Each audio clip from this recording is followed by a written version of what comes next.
Hey guys, I'm Kushagi Pahava from Sparkling Visions, and let's begin with the fourth episode of Alexander the Great. Before we start with the fourth episode, let me just recall what we learned in the previous one.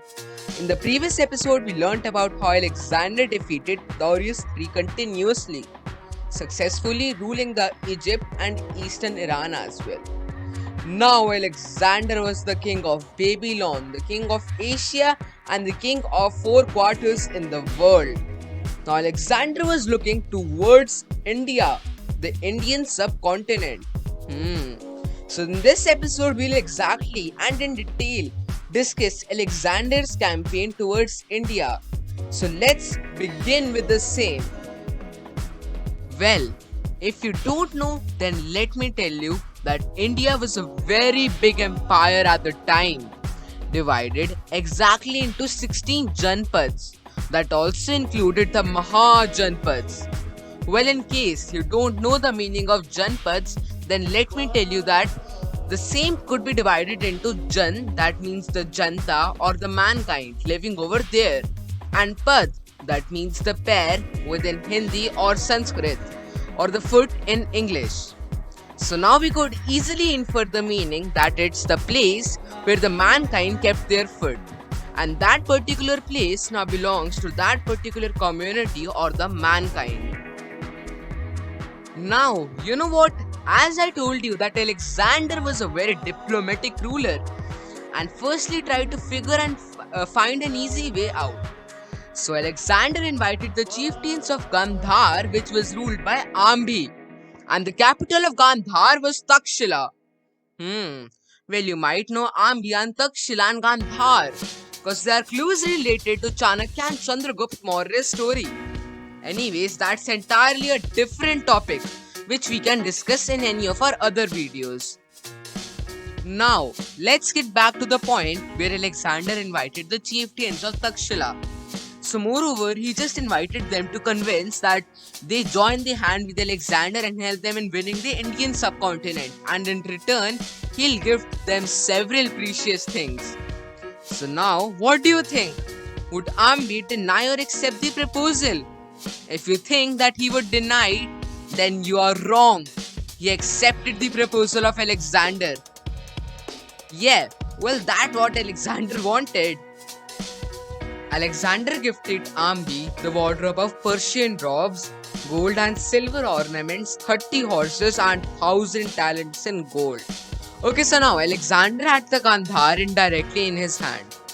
Now he moved on by defeating several small rulers, but after some small kings, there comes the big king. That was the king Porus in this case. So Porus was an Indian king Alexander had to face. Well, that was a big deal for both of them. So Alexander proposed friendship with Porus like the way Alexander had done in Gandhar.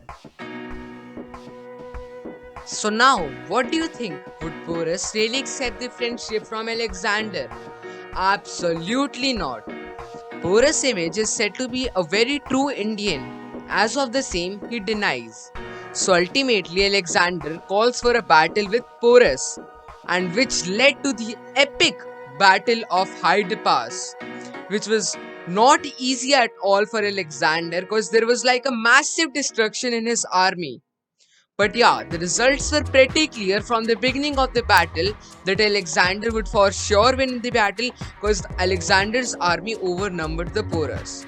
And it was like pretty clear that Alexander would win.